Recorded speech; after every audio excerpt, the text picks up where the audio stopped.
주홍글씨로 유명한 나다나엘 호손이 적은 대표적인 소설이 뭐냐? 큰바위 얼굴이라 하는 소설이 있습니다. 이 소설의 줄거리가 이래요. 주인공이 어니스트인데 절벽 위에 있는 그 인자하고 현명한 형상을 한 큰바위 얼굴을 보면서 어린 시절을 보냅니다. 이 바위에는 언젠가 이 마을 출신이 저 큰바위 얼굴을 담은 인물이 되어서 돌아온다는 예언이 있었어요. 어니스트가 어른이 되었을 때 그 예언의 인물이라고 불리는 사람들이 하나둘 등장을 합니다. 돈을 많이 번 부자도 있고 큰 전쟁에서 승리를 해가지고 명성을 쌓은 장군도 있고 사람들의 사랑과 존경을 받는 정치가도 있었습니다. 많은 사람들이 찾아왔는데 그 중에 큰바위 얼굴에 가장 가까웠던 사람이 누구냐면 시인이에요. 시인. 현명하기도 하고 지혜롭기도 하고 자상하기도 하고 그 사람들이 그분이 큰바위 얼굴의 예언자인 줄 알고 곰곰이 살펴봤지만 뭔가 부족한 거예요. 한 2%가 부족했습니다. 그 숭고함이나 따뜻함이 조금 부족했던 거죠. 그 시인이 그 마을에 있으면서 마을을 거닐다가 평생 그 마을에서 자라고 그 마을에서 성장하고 그 마을밖에 안 있었던 어니스트가 이제 어른이 되었으니까 연설하는 모습을 듣습니다. 그리고 이렇게 외쳐요. 큰바위 얼굴의 주인공은 지금 저 연설을 하고 있는 어니스트다. 그러면서 소설이 끝이 나요. 이 소설을 통해서 나다나엘 호소는 독자들에게 이런 질문을 던지는 겁니다. 성공이 도대체 뭡니까? 하는 겁니다. 좀 더 풀어서 쓰면 당신에게 가치 있는 것은 오늘을 살아가는 과정입니까? 아니면 결과입니까? 그걸 물어보는 거예요. 호소는 주어진 삶을 성실하고 정직하게 살아내는 그 과정이 가치가 있는 것이고 그것이 성공이다. 그렇게 말합니다. 자, 여러분은 어떠세요? 세상에서 성공한 이들이 아니라 그 마을에서 태어나 평생 그 마을에서 평범하게 산 어니스트가 멋진 삶을 산 성공의 주인공이라는데 동의하십니까? 어니스트는 순박한 시골 할아버지입니다. 우리나라 시골에 가면 어니스트 같이 자상하고 순박한 할아버지들이 참 많습니다. 사람들은요, 그분들이 잘 살았다거나 성공했다고 말하지 않습니다. 야, 참 성공적인 삶을 살았다. 그렇게 하지 않아요? 반대로 대기업 회장이나 대기업의 임원, 고위공직자, 전문직 종사자들을 성공했다. 그럽니다. 성공이라는 단어만으로 부족해서 전무후무한 성공, 개천에서 용이 났다. 그러니까 붙일 수 있는 수식어는 다 붙입니다.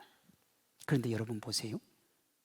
예를 들어서 고등학교를 마치고 대학을 가면서 한 3, 40년 동안 이 마을에 안 왔어요. 그러면 이 사람이 어떻게 살았는지는 아무도 몰라요. 단지 그가 돌아와서 뭐 대기업의 회장이 된다든지 임원이 된다든지 전문직이 된 거지 이 사람이 살아온 삶은 아무도 모른다고요. 그러면 그가 어떻게 그 자리에 올라갔는지 아무도 모르는데 어떻게 그것만 보고 그걸 성공이라고 말할 수 있겠습니까? 이것이 당연한 건데 우리 사회는 이 반대입니다. 결과로 이어지지 않는 과정은 부족한 것으로 치부돼요. 달리 말하면 결과가 좋으면 어떤 과정을 거쳤든지 용납이 됩니다. 이것을 잘 보여주는 속담이 있어요. 목적을 이루기만 하면 어떤 수단이나 방법을 사용해도 무방하다고 하는 뭐로 가도 서울만 가면 된다 하는 속담입니다. 이렇게 우리 사회는 과정보다 결과를 중요하게 여깁니다.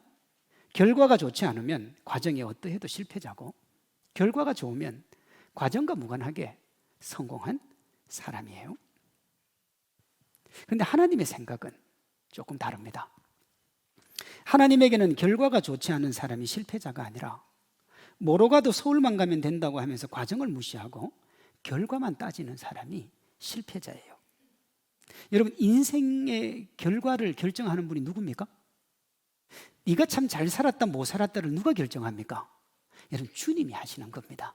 사람이 하는 건 전부 상대적인 거예요. 이 결과를 평가하시는 분은 주님이신데 하나님은 삶의 과정을 보고 그 결과를 평가하시는 거예요.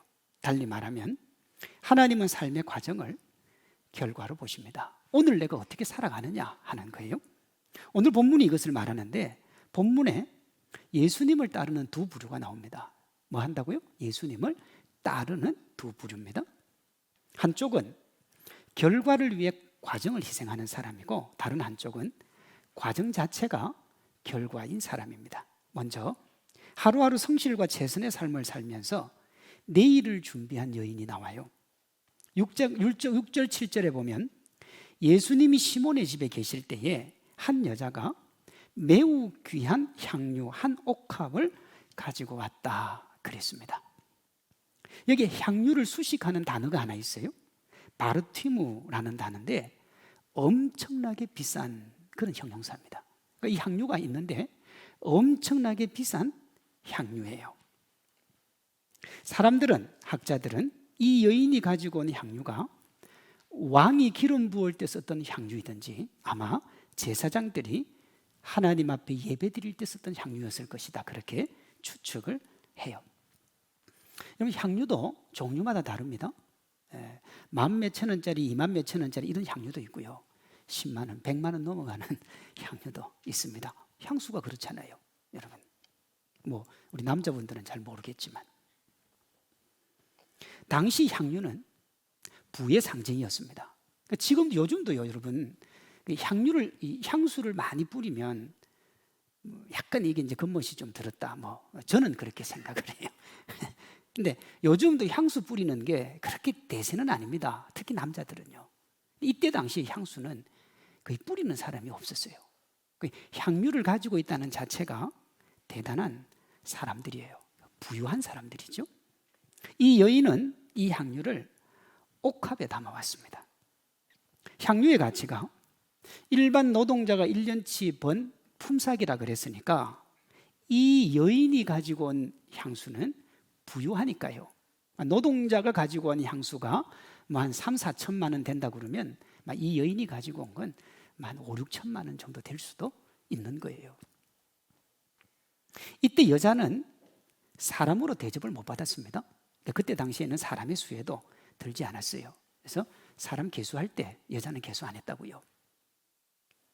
그 정도인데 이 여인은 오늘 본문에 보면 이름도 없어요. 뭐 다른 데는 마리아라고도 나오는데 이 본문에는 이름도 없습니다.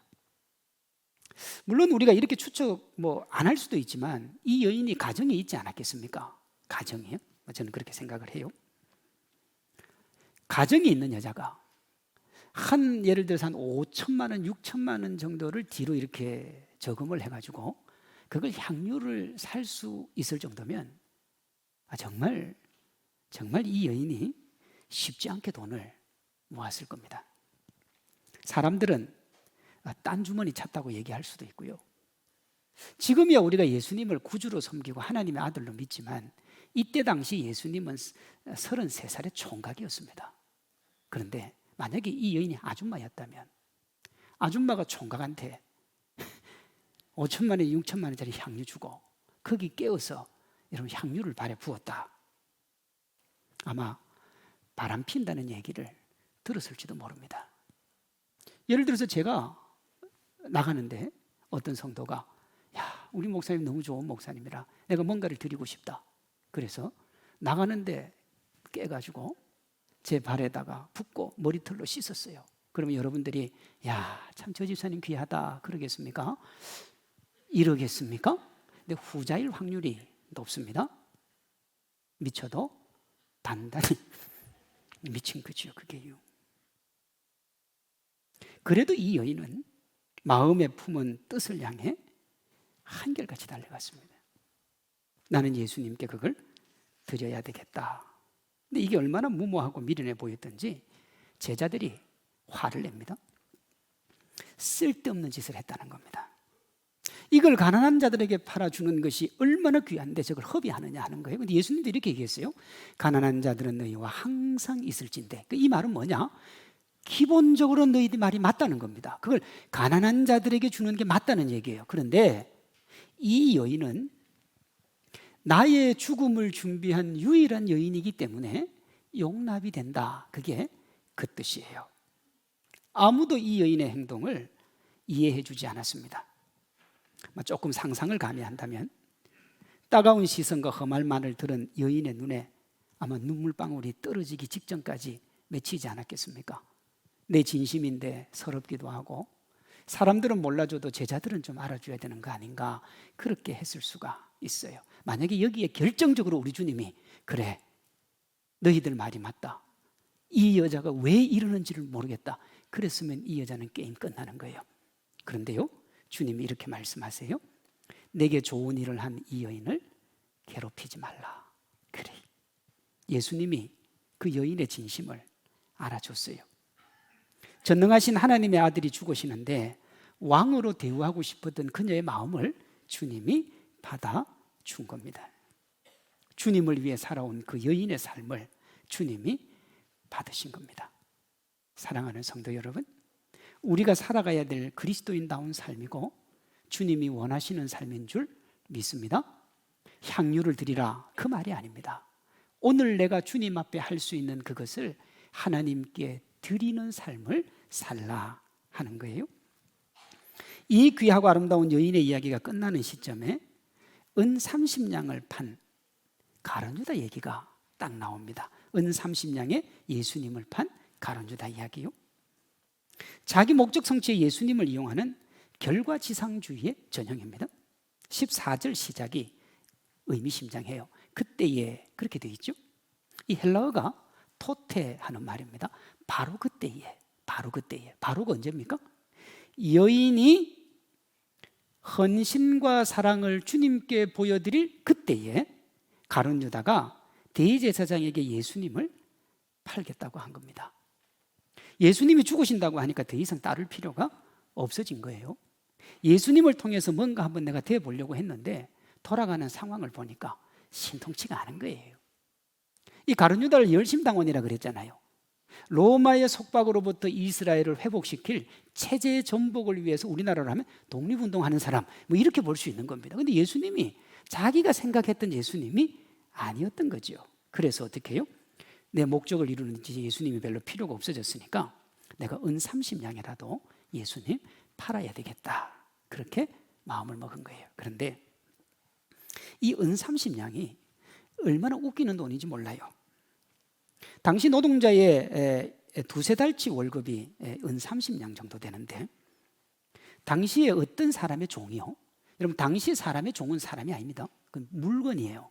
그 종이 소에 바쳐서 죽으면 그 죽음의 대가로 소를 줬습니다. 그런데 그게 한 30냥 정도 되는 거예요. 이 가룟유다는 예수님을 어느 정도로 생각했느냐? 은 30냥의 가치로밖에는 생각을 안 했어요. 여인은 말입니다, 1년치 품삯을 드리고도 못내 아쉬워하는데 가룟유다는 노동자의 두세 달치 품삯으로 예수님을 팔고도 부끄러움이라는 게 없어요.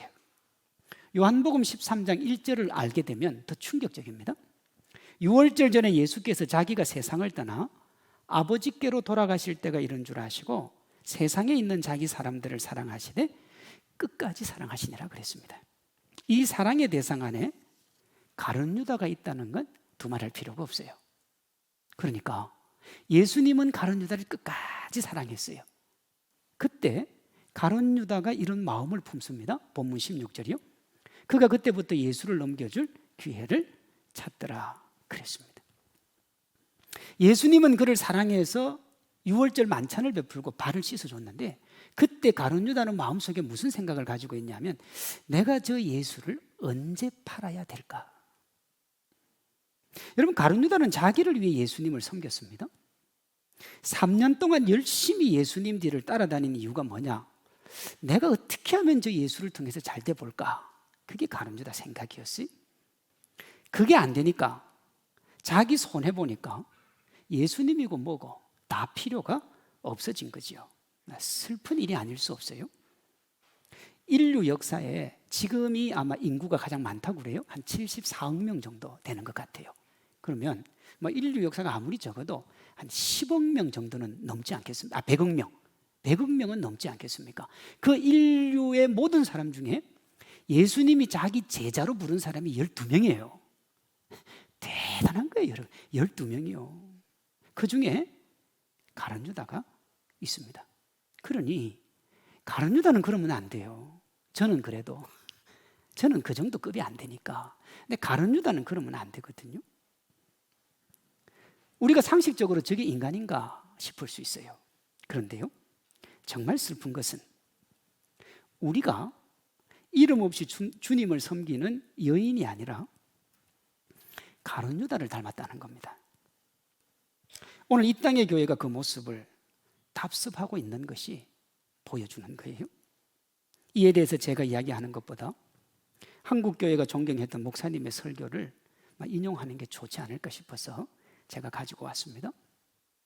1907년 평양대부흥이 있고 2007년 평양대부흥 100주년 기념대회가 있었습니다. 그때 주 강사가 고 옥하는 목사님이었는데 그분이 그 설교에서 이런 대목의 말씀을 합니다. 제가 조금 길지만 그대로 읽겠습니다. 한국교회는 목숨을 아끼지 않고 충성하는 목회자가 참 많습니다. 말씀대로 살아보려고 헌신하는 평신도가 생각보다 많다는 것을 저는 잘 알고 있습니다.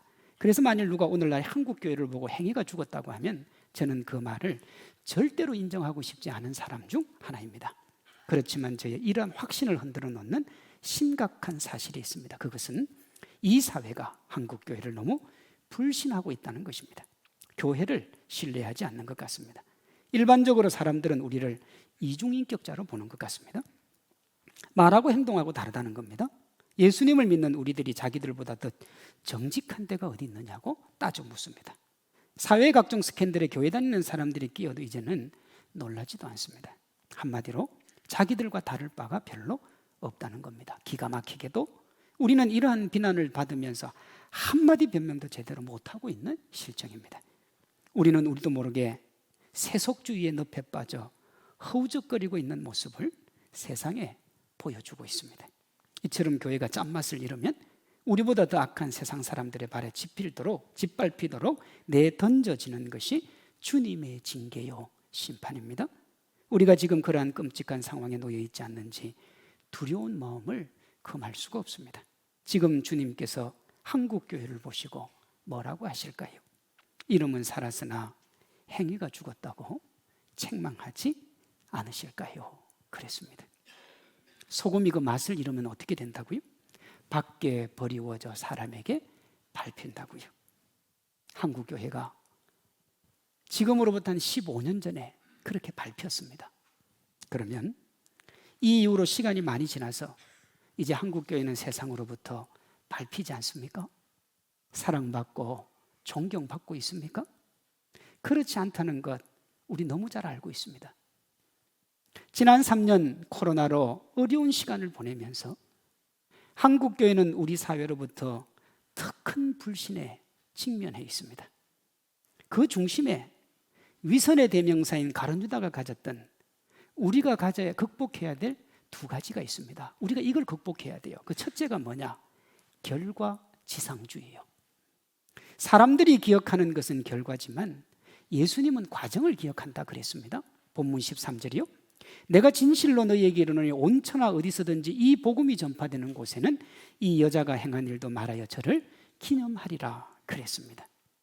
여러분, 당시 이 여인이 어떤 위치에 있었는지 이후 어떻게 살았는지는 아무도 모릅니다. 만약에 이 여인이 결혼한 여인이었다 그러면 아마 남편하고 이혼했을 확률이 상당히 높습니다. 왜? 총각발에다가 향유를 붓고 머리털로 씻었는데 그 용납될 여자가 어디 있습니까? 근데 예수님은 이 여인이 순수하게 한 그 일을 영원토록 기념하게 하셨고, 그래서 오늘 이렇게 설교하고 우리가 말씀을 듣는 겁니다. 다시 말씀드립니다. 이 여인이 예수님께 드린 마음과 행위로 예수님이 그녀의 삶을 평가하셨습니다. 그 이후에 이 여인이 어떻게 되었는지 보다는 그 일 자체, 그것이 하나님에게 기쁨이 되었고 하나님은 그 일 자체를 귀하고 아름답게 보신 거예요. 여러분, 과정의 결과를 말하면 과정에 충실하면 됩니다. 최선을 다한 과정 그 자체가 곧 결과이기 때문에 그렇습니다. 그러나 결과가 과정을 말하면 편법을 사용하게 되고요. 또 그렇게 할 수밖에 없어요. 이런 겁니다. 내가 살아온 삶을 소개하는 것이 나의 속에서, 자기 속에서입니다. 그러니 여러분, 자기 속에서는 세상에 하나밖에 없어요. 왜? 내가 살아온 삶이잖아요. 근데 요즘은 이 자기 소개서를 베낍니다. 몇 해 전에 자기 소개서를 이렇게 베껴서 썼다가 5천 명에 이르는 고등학생이 대학 시험에서 떨어졌습니다. 자기 소개서를 받았는데 이게 똑같은 거예요. 여러분, 어떻게 내 인생이 베껴질 수 있습니까? 근데 그렇게 살아요. 누가요? 고등학교 3학년짜리 애들이요. 전에 우리 서울에 그 고등학교 선생님 애 둘이가 컨닝해가지고 재판받고 난리가 났지 않습니까? 걔들이 전교 1등도 하고 2등도 하죠. 만약에 그게 안 밝혀지고요, 정말 얘들이 공부를 잘해가지고 예를 들어서 판사가 되었다고 생각을 해보세요. 얘들이 어떤 판결을 하겠어요? 자기들이 살아온 삶이 고등학교 때부터 그 부정과 불법이 그런지도 모르고 거짓말하면서 그렇게 살아온 그 아이들의 삶이 그 사람이 판결을 제대로 하겠습니까? 근데 우리는 그것만 보고 뭐라고 했냐? 대단하다 이거예요. 천재라 이거예요. 모범생이라 이거예요. 결과지상주의의 단면입니다. 우리가 이걸 극복해야 돼요. 하나님의 기쁨이 되는 크리스천이 되기 위해서 극복해야 될 또 다른 하나가 뭐냐? 결과지상주의를 추구하면서 자신은 그렇지 않은 것처럼 말하는 위선. 가룟 유다가 그 전형입니다. 16절에 보면 이미 가룟 유다는 은 30냥을 받았습니다. 품에 있어요. 그리고 예수님 팔 귀에만 엿보고 있습니다. 지금 은 30냥 해놓고. 실제로 이 사건 이후에 나오는 최후의 만찬 사건, 거기에서 예수님이 이렇게 얘기하세요. 너희 중에 하나가 나를 팔 것이다. 그러면 상식을 가진 사람 같으면 뜨끔해야 됩니다. 그렇죠? 뜨끔해야 돼. 왜? 30냥이 이렇게 딱 들어있는데 야, 저거 나한테 하는 얘기구나. 그렇게 돼야 돼요. 근데 25절에 보면 가룟 유다가 예수님에게 이렇게 얘기합니다. 나는 아니죠. 이게 개역 한글은 이렇게 되어 있습니다. 내니까. 내니까. 예수님의 제자는 예수님 팔면 안 되는 거고 나는 절대로 주님 안 판다는 얘기입니다. 근데 그때요, 12명의 제자가 전부 내니까를 묻습니다. 그러니 누가 누군지는 몰라요. 나머지 11명은 어떻게 물었느냐? 정말로 내가 주님 팔면 어떻게 하지? 주님 냅니까? 이렇게 물은 거예요. 가룟 유다는요, 와, 이게 여러분 대단한 사람이에요. 그래서 인류 역사의 배우로 치면 가룟 유다보다 더 멋진 배우는 없어요. 왜요? 전능하신 하나님을 속일 수 있다고 생각했다니까요. 대단한 사람이에요. 예수님 팔 마음을 먹고 이미 은 30냥을 받았는데 자신은 절대로 주님 안 판다. 자신의 성실을 주장하며 위선 덩어리로 살아가는 이 사람. 여러분, 이보다 더 위선적일 수 없고 이보다 더 가증스러울 수는 없어요. 우리 주변에 말입니다. 결과지상주의를 비판한다고 해서 그 사람이 성실한 삶을 살아간다고 오판하면 안 돼요. 어쩌면 그런 사람들이 더 위선적으로 자기가 결과지상주의를 추구하고 있는지도 모르는 거예요. 크리스찬은 결과에 집중이 아니라 과정에 충실해야 됩니다. 결과에 집착하면 예수님을 헌신장처럼 버렸던 가룟 유다가 될 수 있어요. 나는 아니라고요. 성도 여러분, 자신하지 마십시오. 1세기 당시 팔레스틴 문헌을 보면 바리새인과 서기관들은 정말 유대인들에게 존경과 사랑을 받았습니다. 실제. 그런데 우리는 어떻게 생각하냐? 위선의 대명사로 알잖아요. 왜? 예수님이 하도 그들의 위선을 얘기했기 때문에. 왜 사람들 눈에 그렇게 멋지고 아름답게 보이는 사람들이 예수님에게는 유독 위선자라는 얘기를 들었을까? 예수님 이 정도까지 얘기했거든요. 너희가 천국 가려는 사람들 데리고 지옥 간다. 그렇게까지 이야기를 하셨어요. 왜요, 여러분? 위선이 그렇게 무섭기 때문에 그렇습니다. 누구라도 그렇게 될 수 있는 거예요. 이걸 극복하려면 어떻게 해야 되느냐? 향유를 부은 여인처럼 이름 없이 빚도 없이 오직 주님 영광 위해서 묵묵히 주어진 삶을 성실하게 살아야 돼요. 오늘 내가 그 삶을 성실하게 사는 삶 말고는 답이 없어요. 명심보감에 이런 말이 있습니다. 오늘 배우지 않으면서 내일이 있다고 말하지 말라. 소년은 늙기 쉽고 학문은 이루기 어려우니 잠시의 시간도 가볍게 여기지 마라. 이 말뜻이 뭡니까? 오늘 최선의 삶을 살아내라는 겁니다. 오늘 배우지 않으면서 내일이 있다고 말하지 말라 그러잖아요. 오늘 배워야 내일이 열린다는 겁니다. 최선을 다한 오늘이 쌓여서 내일이 되고 미래가 열리는 겁니다. 내일을 노래하면서 오늘을 허송세월한 이에게 아름다운 내일이 열리지 않아요. 이렇게 얘기하죠. 목사님, 제 친구 중에는 정말 허송세월하고 놀기만 하는데 진짜 되는 일마다 다 잘 되던데요. 여러분, 그건 신기루예요. 왜 신기루라 그러냐? 성경은 자신의 성실과 정직 그리고 최선으로 열지 않은 내일에 서서 그것을 내가 이룬 것처럼 의기양양하게 사는 걸 위선이라 그래요. 위선이라. 그래서 크리스찬은요, 놀고 먹을 돈이 차고 넘쳐도 놀고 먹으면 안 되는 거예요. 그리스도인은 그렇습니다. 하나님이 제일 싫어하는 게 위선이에요. 자신의 노력과 헌신으로 열지 않은 건 다 신기루일 뿐입니다. 왜? 하나님이 인정을 안 하니까요. 송나라 때 학자인 호인이 쓴 독사관견이라는 책에 진인사 대천명이라는 말이 나옵니다. 맡겨진 일에 최선을 다하고 하늘의 뜻을 겸허하게 받아들인다. 이게 진인사 대천명이에요. 뭐예요? 오늘 내게 주어진 삶을 성실하게 살라는 겁니다. 그러면 어떻게 하느냐? 하늘은 스스로 돕는 자를 돕는 거예요. 여기 하늘이 누굽니까? 하나님이요. 하나님이 마태복음 6장 33절에 이걸 이렇게 말씀하셨어요. 너희는 먼저 그의 나라와 그의 의를 구하라. 그리하면 이 모든 것을 너희에게 더하시리라. 제가 거짓말 조금 못해서 우리 교회 와서 이거 한 100번은 얘기했을 겁니다. 너희가 먼저 그의 나라를 구하면 하나님이 세상 것은 덤으로 주신다. 여기 덤이 누가 누린 거라고요? 솔로몬이 이 땅에서 누린 것. 여러분, 솔로몬이 대단한 사람입니다. 자기 아버지가 성전에다가 어마어마한 헌금을 했지만 자기 아들에게 물려준 돈도 적어도 수조, 수십조는 될 겁니다. 근데 거기다가 솔로몬이 자기가 노력해서 얻은 것이 다윗이 물려준 것보다 더 많았습니다. 여러분, 세상에서 그 정도면 만족 못하겠습니까? 조 단위의 하나님의 은혜면 만족 못하겠냐고요. 주님이 뭐라고 하시느냐? 내가 너희에게 그거 뭐냐고요? 덤으로 주겠다 그랬습니다. 요즘 우리 사회에 존경받는 큰 어른이 한 분 계십니다. 김형석 교수님인데 원래 104세입니다. 그러니까 2세기를 살고 계신 거예요. 100살이 넘어서 더 왕성한 활동을 하고 계시는데 최근에 낸 책이 이렇습니다. 100년을 살아보니 김형석의 인생문답, 100세 철학자의 철학사상, 인생, 희망 이야기. 그래, 행복에 관련된 책도 냈는데 행복 예습이 있고요.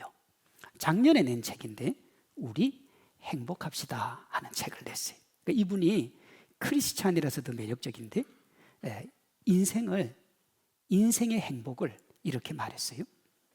우리는 100의 능력을 가진 사람이 70만큼 일했고 60의 능력을 가진 사람이 60의 결과를 얻었으면 70의 결과를 남긴 사람이 성공했다고 생각합니다. 맞죠? 그러나 60의 결과를 얻은 사람이 성공한 것입니다. 그가 최선을 다했기 때문에 그렇습니다. 누가 더 행복했는가를 묻는다면 60을 남긴 사람이 더 행복한 인생을 살았습니다. 앞의 사람은 30의 결함을 방치했기 때문입니다. 그랬어요. 우리는요, 결과가 70이냐 60이냐가 중요하잖아요. 근데 이분이 100년의 인생을 살아보니까 그게 중요한 게 아니고 100의 능력을 가지고 70을 사는 건 60의 능력을 가지고 60을 산 사람보다 행복하지도 않고 못한 인생을 살았다는 겁니다. 크리스찬에게 과정이 결과라는 오늘 말씀과 사실은 맥을 같이 하는 거죠. 제가 오늘 참 쉽지 않은 설교를 합니다. 설교 내용이 어려운 게 아니라 우리가 살아가는 세상이 과정에 성실한 것을 원하지 않고 또 그것을 성공이라고 보지 않기 때문에 그렇습니다. 우리는 어릴 때부터 결과가 과정을 말해준다고 배웠습니다. 그런 삶을 살아왔고 또 그 삶을 가르쳤습니다. 그런데 오늘 주님이 그 삶이 틀렸다고 하시는 거예요. 그러면 이제 고민과 결단이 우리에게 필요한 거죠. 남들에게 화려하게 보이는 삶을 포기해야 될지 모릅니다. 왜냐? 그 삶이 아니라고 하니까.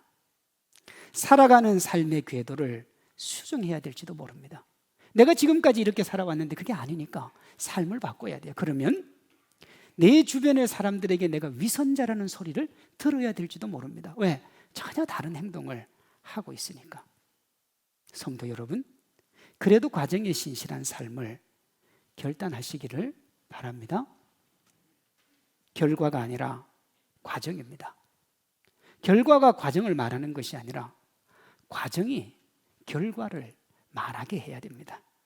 그렇게 살면 그제서야 하나님이 말씀하시는 진짜 복이 몰려옵니다. 최선을 다하는 과정에서 항상 뭐 하느냐? 하나님이 우리와 동행하시는 겁니다. 정의를 행하고 인자를 사랑하는 게 너무 힘들지요. 사람은 못해요. 근데 그걸 가능하게 하기 위해서 주님이 우리와 동행하시는 거예요. 그러면 그때부터 복의 개념이 달라집니다. 팔복이 우리의 복으로 다가와요. 심령이 가난한 자, 애통하고 의에 줄이고 목마르고 의를 위해 핍박받는 것이 복이라는 걸 알게 됩니다. 아, 그렇게 사는 것이 행복하. 그래서 팔복을 뭐라고 그러느냐? 지고지선의 복이라 그럽니다. 이 세상에서 그 이상의 복이 없어요. 왜 그게 지고지선의 복이냐 그러면 하나님이 그걸 보시고 우리의 삶을 보시고 새 일을 행하실 것이기 때문에. 그 새 일이 뭐냐?